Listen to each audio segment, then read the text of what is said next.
अस्सलाम वालेकुम students. Chapter number 2 structure of atom हम लोग पढ़ रहे हैं। तो आज इसकी रिवीजन में हम लोगों ने करनी है एक्सरसाइज, और एक्सरसाइज में हम लोग आज डिस्कस करेंगे शॉर्ट क्वेश्चंस को, जो कि पेज नंबर 42 और 43 पे दिए हुए हैं। ये जितने भी शॉर्ट क्वेश्चंस हैं 1 से लेके 13 तक टोटल शॉर्ट क्वेश्चंस हैं जो आप लोगों ने करने हैं।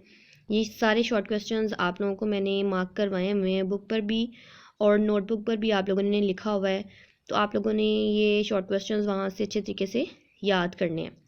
वन बाय वन हम इन शॉर्ट क्वेश्चंस को आज डिस्कस करते हैं। सबसे फर्स्ट शॉर्ट क्वेश्चन क्या है, what is nature of charge on cathode rays, यानी कैथोड रेज पर जो है वो चार्ज कौन सा होता है। तो इसका आंसर हमने बताना है cathode rays are negatively charged particles. हमें पता है कि कैथोड रेज जो हैं वो नेगेटिव चार्ज पार्टिकल्स होती हैं।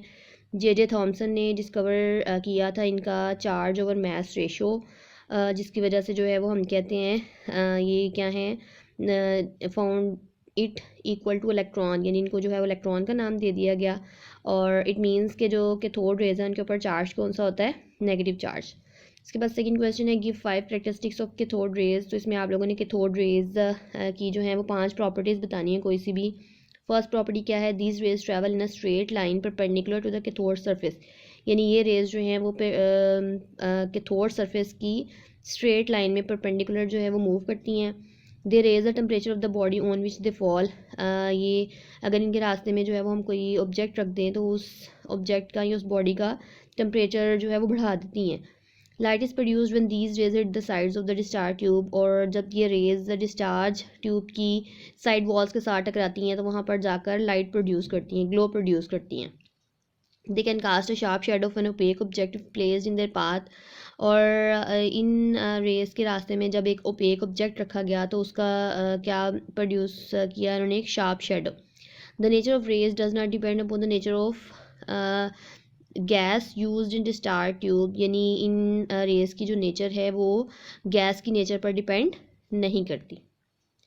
उसके बाद क्वेश्चन नंबर 3 क्या है, the atomic symbol of a phosphorus ion is given as, phosphorus ion P15, यानी 15 क्या है, इसका एटॉमिक नंबर है। 31 जो ऊपर लिखा हुआ है ये इसका एटॉमिक मास है, और 3 माइनस का मतलब क्या है कि इसने 3 इलेक्ट्रॉन गेन किए हुए हैं। अब इस फॉस्फोरस के सिंबल को देखते हुए यहाँ पर A, B, C और D जो हैं वो पार्ट दिए हैं क्वेश्चंस। तो इनके आंसर हमने बताने हैं। ए पार्ट क्या है, how many protons, electrons and neutrons are there in the ion, यानी इस आयन में कितने इलेक्ट्रॉन हैं, कितने प्रोटॉन हैं और कितने न्यूट्रॉन हैं। तो इसका आंसर आपने बताना है। चूँकि 15, 31 और 3 माइनस लिखा हुआ है तो आपने बताना है जो 15 है वो क्या है, नंबर ऑफ़ प्रोटॉन्स हैं, क्योंकि ये एटॉमिक नंबर है।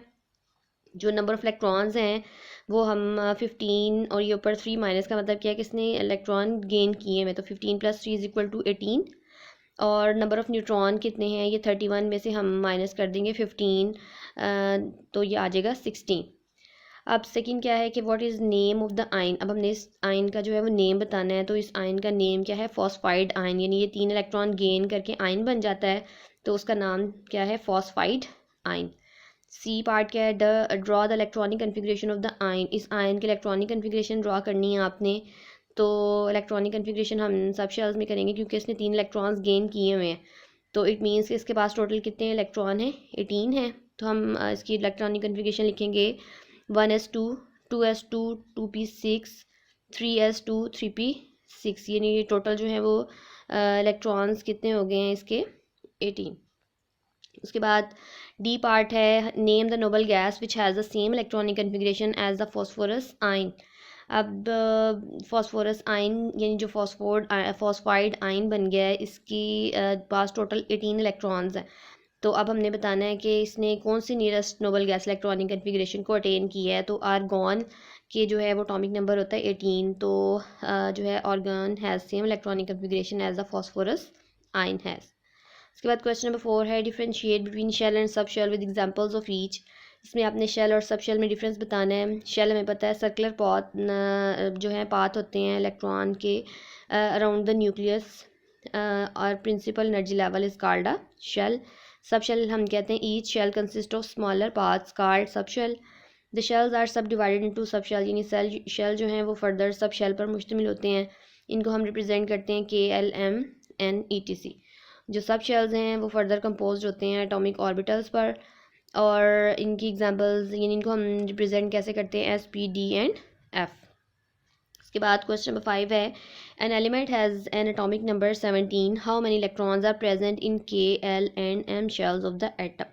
एटॉमिक नंबर ऑफ एलिमेंट 17 का मतलब क्या है कि हमने ये इलेक्ट्रॉन्स हैं, तो इस इलेक्ट्रॉन्स को देखते हुए हमने इसकी इलेक्ट्रॉनिक कन्फिग्रेशन करनी है शेल्स में भी और सब शेल्स में भी। सबसे पहले हम जो है वो शेल्स में करेंगे, तो के शेल में जो हैं वो आ जाएंगे 2 इलेक्ट्रॉन फर्स्ट शेल, एल में आ जाएंगे 8, 8 और 2 10, बाकी के 7 इलेक्ट्रॉन कहाँ पर जाएंगे एम में। तो ये हो गई शेल्स में इलेक्ट्रॉनिक कन्फिग्रेशन।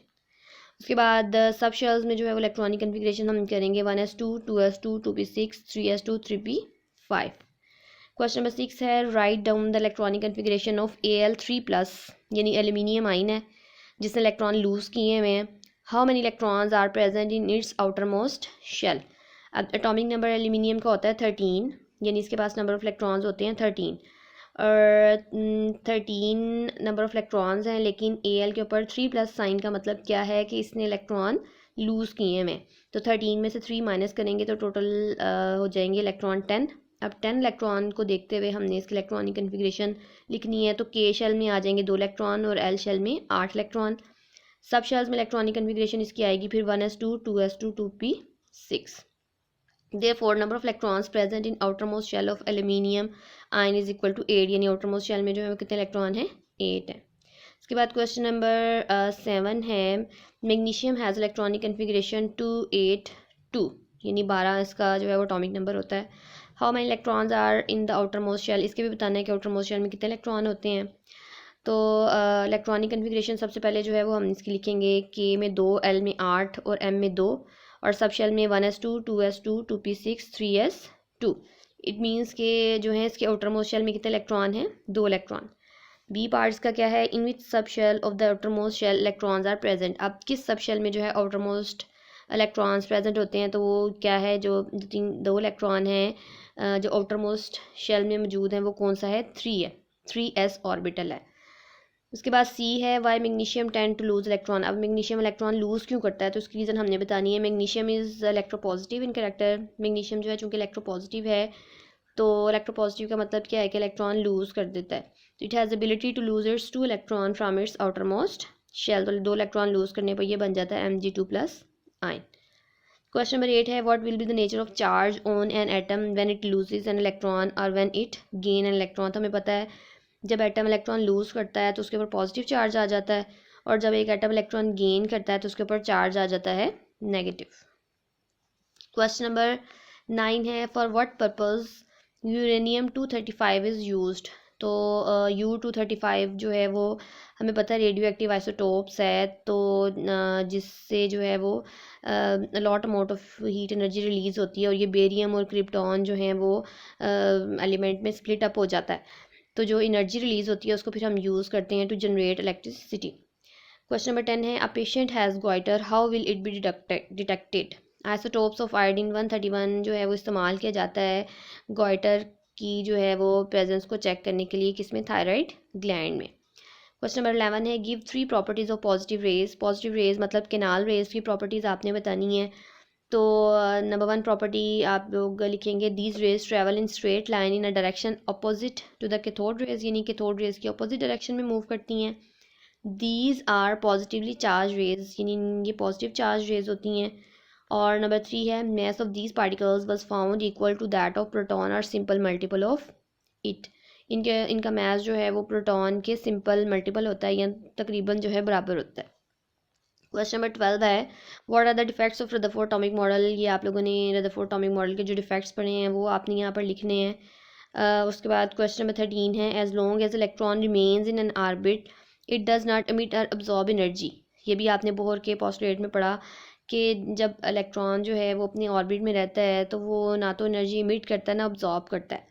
तो फिर व्हेन डज इट इमिट और अब्जॉर्ब एनर्जी, तो वो एनर्जी इमिट या अब्जॉर्ब कब करता है। तो आपने बताना है कि जो है इलेक्ट्रॉन जब तक अपने ऑर्बिट में रहता है तो वो अपनी एनर्जी ना तो इमिट करता है ना अब्जॉर्ब करता है, लेकिन जब इलेक्ट्रॉन जंप करता है हाई एनर्जी लेवल से लो एनर्जी लेवल पर तो जो है वो एनर्जी इमिट करता है, और जब इलेक्ट्रॉन जो है वो लोअर एनर्जी लेवल से हाई एनर्जी लेवल या ऑर्बिट में जो है वो जंप करता है तो एनर्जी अब्जॉर्ब करता है, तो फिर उसमें जो एनर्जी चेंज आता है उसको हम प्लैंक्स इक्वेशन से लिखते हैं, यानी delta E is equal to E2 minus E1 is equal to HV।